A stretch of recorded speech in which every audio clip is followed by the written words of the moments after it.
Hi,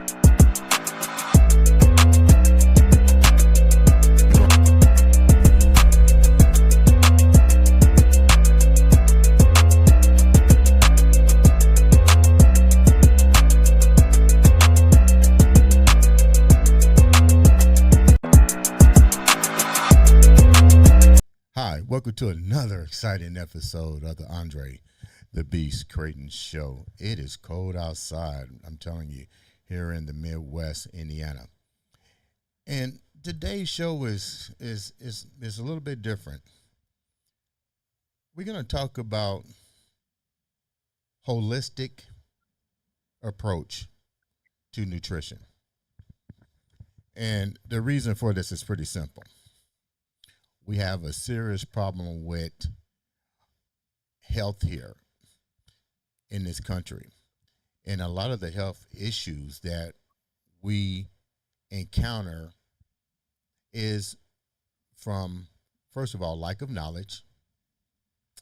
Second of all, resources. And probably last but not least, economic issues. Because you got to have money to eat healthy. You got to have education to know what you're doing. And then you also need a support system. Today, we have a young lady who actually, I would call her a support system. She's basically has devoted pretty much her life with trying to unlock the mysteries of the metabolic system that we all have. Like to welcome to the show. I'm going to make sure I get her name correct because the first name is important. She's Dr. Rachel. And the last name is Shuck. Is it Shuck? Shuck. Shuck. Okay. I was close. I was close. Welcome to the show. Welcome to the show. Thank you. Thank you for having me. I read your bio, and Jesus Christ, tons of marathons. Former school teacher, but you probably didn't do your research a little bit on me because I was also a former school teacher and an actual long distance runner, 1984 Olympic candidate. Boom. So. Oh my gosh. Well, that's way more impressive. So I know what it's like to run those marathons and the importance of eating or what we needed to eat to accomplish these long distance run. But enough of my bio. Let's talk about who you are. Give the viewers a little bit about who Dr. Rachel is. Okay, well, I'll just kind of start from the beginning. I'm one of 9 kids, wow. And I'm number 5. I'm right smack dab in the middle. And I was super lucky. I grew up with parents that really knew nutrition was important, which also made me the super weird kid because I'd go to school with my sprouted grain sandwiches. And if you've ever eaten that kind of bread, it sort of looks like cardboard. It sort of has a texture of cardboard, and it tastes like cardboard. So I'd go to school and I'd swap out my healthy sandwiches my mom had made of, labor of love for my friends, white bread, hydrogenated peanut butter sandwiches, and get my fix there, So bless my mom's heart, she was feeding somebody in California a really good lunch every day. It just wasn't me. And so, as a kid, you don't appreciate that. Right. And then when I became a teenager, my parents, they let me kind of fail my own way forward. So kudos to them for that. But I got a job at a fast food place and I ate all the fast food. I mean, if there was a way to sneak in the fast food, I was doing it. Grab a fry on the way to the, putting an order together, take orders in the back, drink all the little creams, eat the boxes of cookies, just be like carnage in the back when you went back there and saw the damage I had done. Yeah. And so, I did reap the nutritional consequences of that. I remember my mom commenting on the acne that I had, like somehow I couldn't see it. And, and I got a little puffy. So, I knew, but you're a teenager and you want to do what you want to do. Right. And then, so fast forward to adulthood, I've got a full-time job, I've got a part-time job, I've got 2 kids. I thought, you know what would be a good idea? I should add running to this just to kind of help, Hmm. add some extra things on my plate. Right. And when I started running, what I realized is I was slow. And I did not like that. I didn't like being at the back of the pack. Right. um, Too much ego involved, I guess. I don't know. Right. So the competitive side of me was like, all right, I know I have to change my training and I have to change what I eat. So I changed my nutrition. And after changing my nutrition, I've run a lot of marathons. I've qualified for Boston twice. I've run Boston. Um, and in that journey, what happened is I started working with other endurance athletes to help them improve their nutrition. Hey, Rachel, let's go back a little bit. Let's go back a little bit. Okay. Okay. You mentioned a key word. You mentioned competitive. Were you competitive in high school? Did you participate in track and field, baseball, softball? Yes, but it's funny. I was competitive as like a 12 and under kid, and when I got into high school, I did do track and field. And this maybe will give hope to someone else. I hated it so much. Hated it. My Really? coach made me run the 2 mile, and I would quit on lap 7, which it's an 8 lap race. What was your race in high school when you ran track and field? What did they put? What event were you supposed to be specializing in during that time? I think they didn't know what to do with me, so they just put me in the things that no one else wants to do, like the 2 mile. Nobody Yeah, wants to run 8 laps around a track. It's yeah. boring to watch. It's boring to do. Um, at least running a marathon, you get some changes of scenery. um, but as a younger child, I was very competitive, and having 9 siblings, you're always kind of, we'd go outside and have pull up contests Mhm. and, that kind of thing. And What was um, what was your eating I love habits? What was your eating habits like? Because I'm gonna take the viewers down a nutrition pathway, especially as it relates to high school, college, and to your marathon conquest. What was your eating like when you was in high school? As even though you was still competitive, what was your eating habits like? Oh, they were terrible. This is when I was working at fast food. And trying to run and trying to run on the track and field team at the same time. Yeah, it wasn't a good combination. And life is so ironic because when I ended up teaching, I became the track one of the track and field coaches of distance kids. But I knew what they needed. Right, right. So, like Yeah. when you talk about some of the stuff that your eating habits were bad with French fries Mhm. and burgers and so forth, did the coaches even evaluate your eating habits to enhance your performance, or they pretty much left that up to you guys? Oh, yeah, that was not even on their radar. And the thing to do after a track meet is you stop at a fast food restaurant and you get food. So it was actually encouraged to eat poorly. I don't think they knew any better. Right. So, yeah. When you wind up going to college, were you also a competitive athlete? No, I did not compete in college, but I had a baby my first week of college. So that kind of took out any type of sporting events. I had other priorities. Was your eating habits still questionable during that time too, as you was having your first child? Yeah, they were better, but there were not good things in there for sure. What do you mean they I were would say most. better? Well, I didn't live off fast food daily, so there was that. But I mean, there was still a lot of processed food, and then a lot of sugary caffeinated beverages, trying to just survive, stay awake, get the homework done, Mhm. take care of your child. Like, they weren't the best choices. How long when did the idea of becoming a nutrition specialist creep into you to this artillery that you got going on? Oh, that's a good question. So somewhere post college teaching, I've always loved to work out and I've always loved to exercise, whether I was doing it well or not. I always enjoyed it. And I was teaching a fitness class after work for the ladies at my school.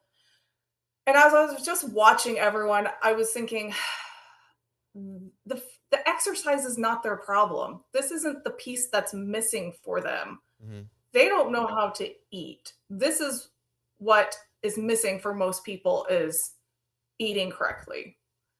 How did And then you I was working. how did you Oh, come go up ahead. with that? How did you come up with that analogy as it relates to yourself? Because here it is, you are teaching individuals health and fitness and exercise. So then all of a sudden, a light goes off in your head that goes, "Oh, well, they need to be eating." I mean, what was that about? Did you look at yourself and go, "I need to be following my own advice here"? I mean, what was that? I found that very intriguing that you said that. So, well, I think at that point I had already kind of made the change within myself. Hmm. So I knew because I had lived it firsthand of going back to the nutrition fundamentals. I saw my body composition change. I saw my performance get better. Hmm. And so when I was working with them and the exercise piece, I was just like, oh, they're missing what I was missing. What were some of the things Um, that you changed that you noticed the difference? Because you kind of got away from some of the fast food life because you're a little bit older now. But mhm. what were some of the things that you changed in your nutritional regimen to that you saw that clearly enhanced your performance? And what I mean by enhanced performance, because I am a trainer and nutritionist as well, and I tell people when you're looking at enhanced performance, it's not this skyrocket thing. It's maybe just a inch off of a time or a little bit more muscle mass and a decreasing of body fat. What was that like for you?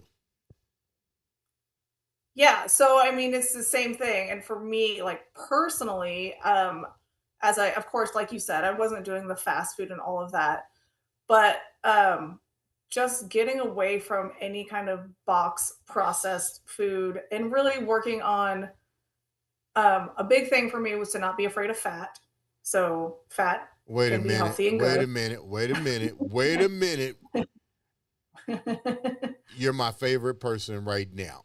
As a as a trainer and a nutritionist, I preach that all the time, and it's amazing how the propaganda of television and media will convince somebody to take a fat-free and a sugar-free product and not understanding you got to have some fat, and fat plays a major role in your body's ability to maintain muscle mass and generate enough energy to do what you need to do. But this is your story, so keep going with that. My hat's off Oh, to but you I, for I saying that. completely agree. Yes, I love it. Yeah, I'm like, and especially as a female avoiding fat, I'll tell you just a side note. When I work with older clientele, and they're dealing with like osteoporosis type Yeah. issues, they'll come to me and they'll be like, "Well, I've avoided fat my whole life," and I'm thinking, well, and I'll tell them, I'll say, "Well, you have to have fat to absorb vitamin D, vitamin K. Those are crucial Right. for bone health." Like, Right. yes, the propaganda. Oh, don't get me started. Get started. Get started now. Oh, but yeah, so I mean, it was the big things of like fat does not make you fat. Fat is good fuel. You have to have it to run your body optimally. Not just to run, but Right. to Right. function. Yeah, your sex hormones need fat, all of that stuff. We need fat. So just making sure, and I didn't focus too much on macros in general, because for a lot of people, it's really just the fundamentals of cleaning up, right? And then Mhm. not being afraid of real food. Because I a lot of times have women say, but I'm eating so many calories. And then they step on the scale and they're like, but the weight's still going down. Right, right, right, Like, right, right. yeah, yeah, yeah. So it's okay to eat. Um, so yeah, I don't know. I feel like I got sidetracked with the question. Did I answer it? Yeah, yeah. I mean, I didn't mean to deflect you, but I never hear No. that from a nutritionist as it relates to fat. Mhm. As you just said, micros. And it's funny because I have clients that would be like, "Well, I'm doing this micro." I'm like, "Why don't you just learn to eat?" You know, quit worrying Yeah. about Yeah. calories. And the first thing I would tell people is, what is a calorie? That's what I would tell people. What is a calorie? And nobody could really tell me. I said, calorie is a unit of energy comprised of three components: fat, carbohydrates, and protein. Those equal what is called a calorie. And they'd be like, oh my Mhm. God. Now, am I wrong or right? You're the nutritionist, you're the doctor. Yeah, no, I mean, yes. I mean, that is, they're all gonna, those all have a certain caloric value. But, and that goes back to, but when we calculate caloric value, we're calculating it in a machine that's not our body. Right. It doesn't, we don't, we're, yeah, anyway. So yeah, yeah, I agree with you. What were some of the things that you saw change in your body composition and your athletic composition when you start employing your own methods into your own? Because I'm a prime example, and I tell my clients, I can't expect you to follow me if I'm not doing what I need to do. If I'm not looking the part, if I'm not exhibiting the part, you have to do this. So, what were some of the things that you saw change in you? Yeah, I completely agree. You do have to, I want to just expound on that where I'm like, I completely agree with that because I get so tired of, I get a lot of people say, I'm a nutritionist, I do this. And I look at them and I'm like, but you're unhealthy. You're asking people to do things that you don't do. Right. And that bothers me. Okay. But yeah, so some of the big things I noticed, any kind of midsection fat that went down, it went away, which we know that that's a huge driver of metabolic issues. Hmm. And not, and to be honest, I never had a lot, but um when I was doing all this training. But I did notice like more muscle mass, leaner. And I don't want to attribute that to running and food. I want to attribute that to food and lifting weights. Right. Running helps, but Right. weight training is, I think, a little more important there. And just overall, like the cool thing about running is it's such a nice metric because kind of like you said with the progress and the small amounts. And it was like, I go, my first half marathon I ran, it was like a 158, which it's okay. It's not bad. Right. But by the time I had started cleaning up all of my diet and really figuring out how to hone things in, I think the last half marathon I did was a 135. So Mm. you can see, I mean, a 25-minute difference Right. within 13 miles is, you can tell there was the body was responding to the fueling. We went when I was competing, the data wasn't as accurate as it is today. We was Oh, told as a runner you had to load up with pasta and all this kind of stuff. It wasn't until I got older and realized this was crazy. yeah. Yeah, this isn't an effective way of running. It isn't an effective way of maintaining and building lean quality muscle mass. It was more making me more catabolic, which is what the loss of muscle mass. Um, you're definitely younger than me. What were your eating regimens like when you first started to get into the marathon running, and what did you change differently that as far as your eating habits that you saw the significant increase in overall athletic performance and body consumption? I would say there were probably a lot more carbs, specifically processed carbs, which kind of goes back to, they say you got to eat the pasta, you got to eat the bagels, you got to do all these things. Mm-hmm. Um, and when I got rid of those and learned I can really fuel myself pretty well, and the body performs at that type of a race really well, running off of fat as a fuel. Um, Wait a minute. Could you say that again? Could you say that again? yeah, fat is an incredible fuel. Our bodies do very well with using that. Yeah, Yeah. it's so funny that you said that because my artillery weapon as a professional bodybuilder, and I went from track and field to professional bodybuilding, and it was funny because I was always I had that same belief because that's what we were told in the books. It's, it's The books and hadn't it's been updated. and it was still like that. Yeah, the Yeah. books hadn't been updated, and it was John Perillo. Hats off to John Perillo. I got an invite to go to Cincinnati and train at his facility, and to me, at that time, that was like huge. I'm like, Jesus Christ, I get to go train with the great John Perillo. And I drove to Cincinnati, and my body fat was a -5. You know, as a doctor, that's dangerous. Like, Yeah, I'm no. like, I bet you did not feel great. You know what? Rachel, I felt good, but this was two things that was happening to me at the time. I was overtraining. I was eating, but there was no progress.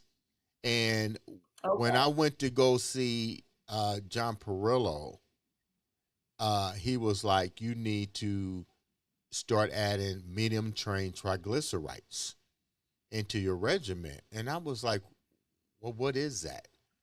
From that moment on, I went back to school, brushed up on my nutrition, and realized that the mitochondria needed that fat. And my athletic performance like literally skyrocketed. But to go back to what you were saying, I'm glad that you are here on the show resonating exactly what I've been trying to teach people. That's awesome. So your whole regimen changed once you start using the fat. Then what happened?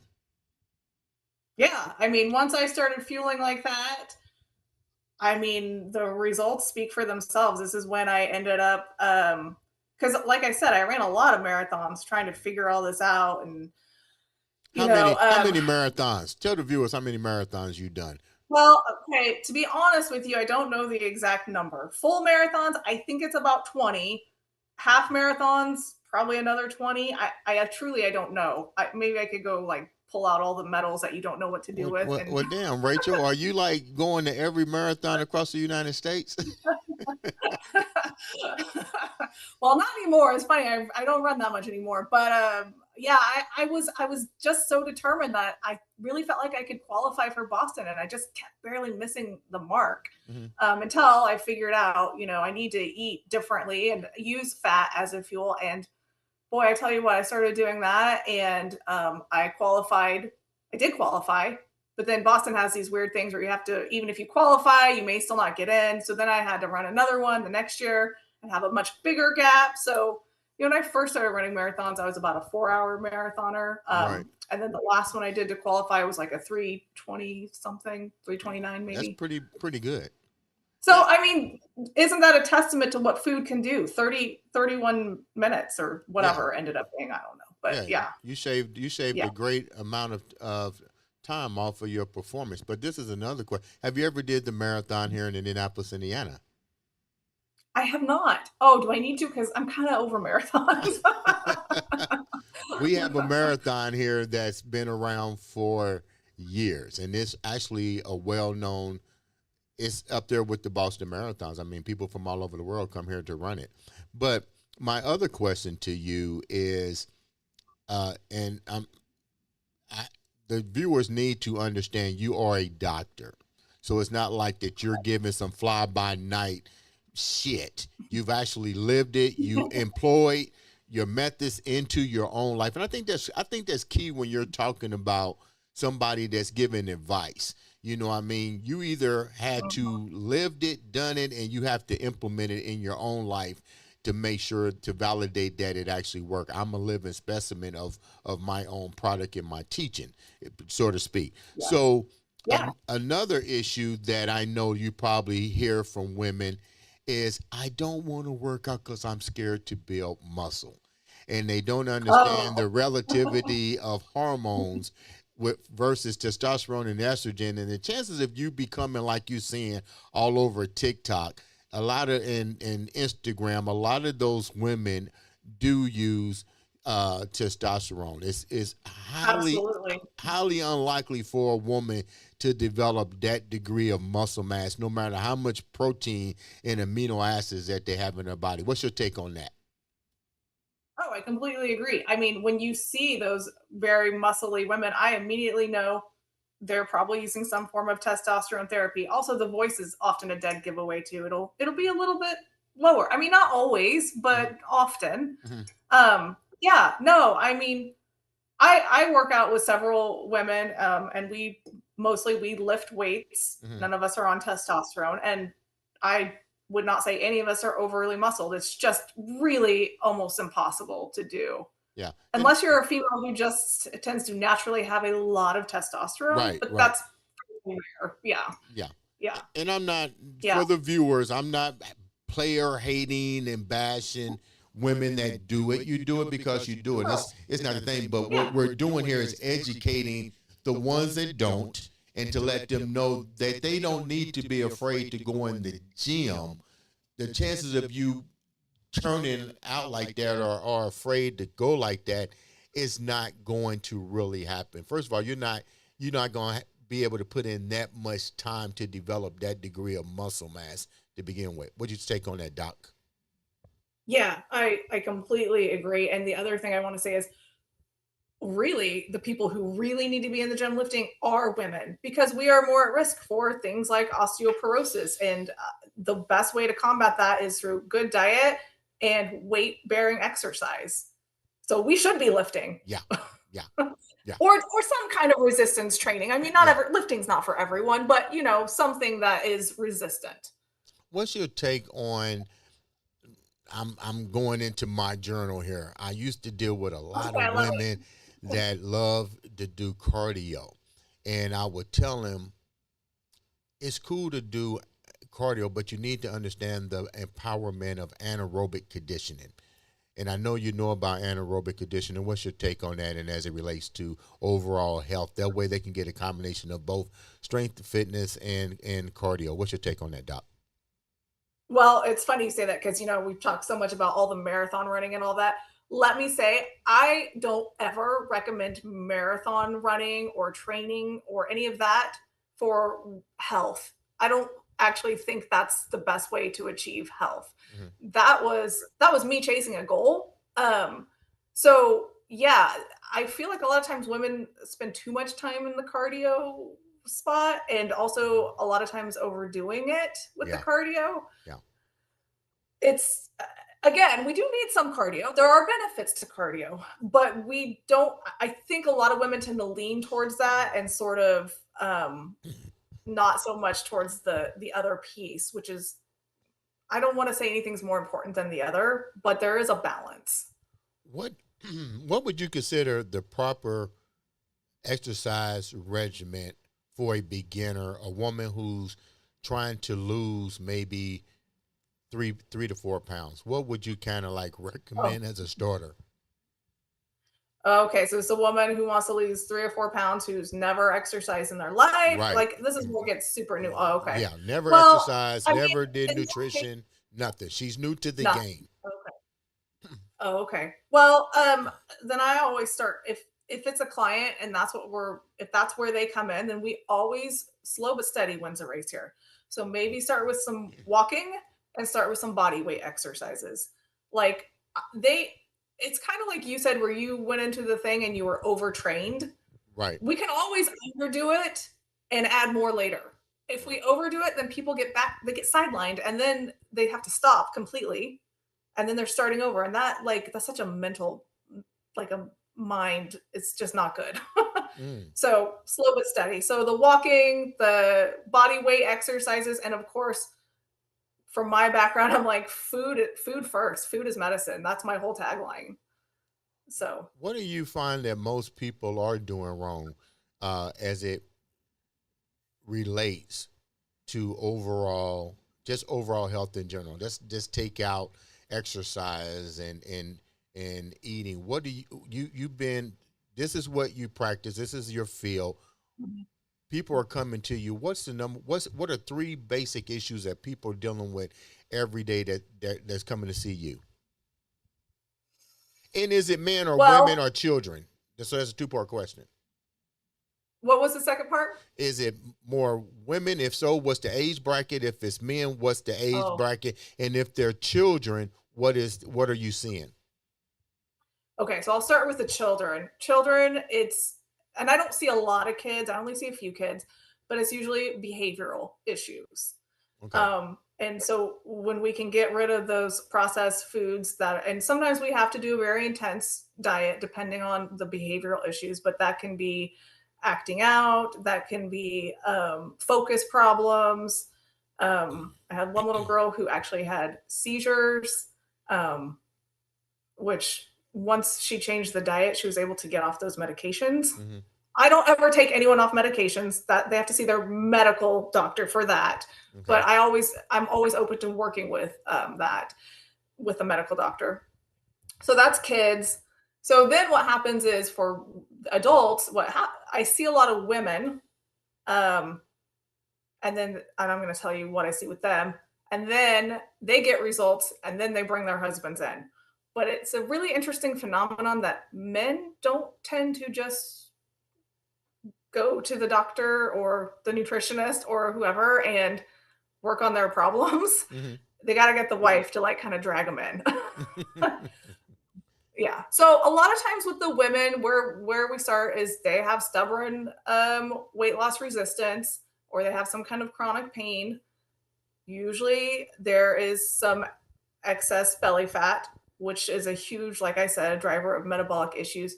But Andre, the thing that's really critical is everyone is so uniquely individual. And sometimes, and this is why I like to test, because maybe you have a thyroid issue that no one's talked about. Maybe there's some Hashimoto's. Um, maybe you have a liver issue no one's talked about. And so maybe you're not digesting your food correctly. Mm-hmm. And so all of these issues kind of all end up with the same manifestation at the end, Mm-hmm. but the root cause can be very, very different. Yeah. And then with men, what I see most frequently, midsection weight gain, low testosterone. Mm. And I know you've seen this. I've dealt with a lot of clients whose physician puts them on, like you said, T3 medication without understanding there's different forms of T3. But T3 can also cause rapid, and I mean rapid, deterioration in muscle loss. And then it's usually a cutoff to where the body is actually trying to figure out, almost like a starvation, like what the fuck do I do now? And then they wind up going back to the doctor, and doctors put them on more T3, and eventually either their thyroid is fried, they've become so catabolic that the body then begins to accumulate and store body fat, because I'm not the doctor. I think that the body thinks that it's in starvation mode, and it has no other resort but to take those things and put itself in survival mechanism. What's your take on that? Yeah, well, so yeah, I think that yeah, so a lot of times doctors will just test TSH and then they'll either put you on a T3 Mm-hmm. or they'll put you on something that will make you make more T4, and which eventually is supposed to get converted into T3. Right. And right, it's like, why are we messing with the metabolism when we haven't looked at the root cause of why are these numbers off? And Right. you know, one of the big things is like, if your T3 number is off, it may not be your thyroid at all. You may have a gut or a liver issue, because that's where T4 gets converted to T3. Right. So again, just root cause type things of like, are you digesting your food right? Because maybe that's the true problem. What kind of Yeah. blood work would you brought up something that's real keen here. And let me say this: thank you so much for taking time to come on the show and share your knowledge, because on this platform, that beast mindset is always about educating and empowering individuals to at least have a resource outlet. But going back to the first line of treatment is recognizing if you have these issues and stubborn weight loss and stuff, and yeah, you go to the doctor and they do blood work, but what should the endocrinologist and the doctor itself, the primary care physician, be addressing in that blood work, and what should they be asking for to be drawn in that blood to recognize if there's a T3 issue, if there's a T4 issue, if there is gut issues, if there's what the issues are? Yeah. So, and of course, I don't want to give any doctors advice, but I'll tell you what I ask my people to look for. Right. So if it's thyroid, we try to do a full thyroid panel. So we do test free T3, reverse T3, because if your reverse T3 is high, that tells me there's probably a liver issue we need to work on. Free T4, your TSH, and then I also like to always check for thyroid antibodies, because if there's something attacking your thyroid, then it's not the thyroid that's the problem. It's why is that happening? And so a lot of people that end up on thyroid meds have never had that checked. And when we check it, those numbers are high. What So about? that Go ahead. Go ahead. I'm sorry. well, I was just gonna say, and then there's some really cool, like, again, functional, to me, healthy optimal numbers are not the same as, oh, you're not sick numbers, right? So there's some really cool things you can do with labs. Um, if, for example, if you were to test your fasting glucose and your fasting insulin, and you were to look at them on the chart, if let's say your fasting glucose said 80, which is great, right? And then your fasting insulin said 14, which is still within range.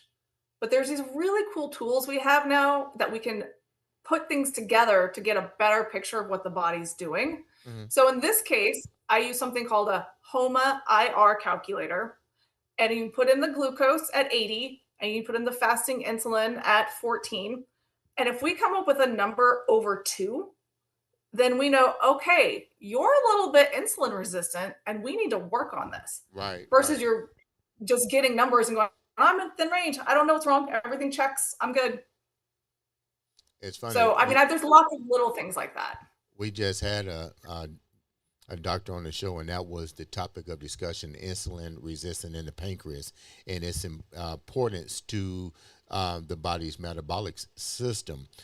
What about Absolutely. detoxification and over the counter stuff? We see a lot of people gravitating to um, like milk thistle and dandelion root, things that are holistic versus synthetic type things for detoxifying and trying to uh, clean the body out. What's your take on that?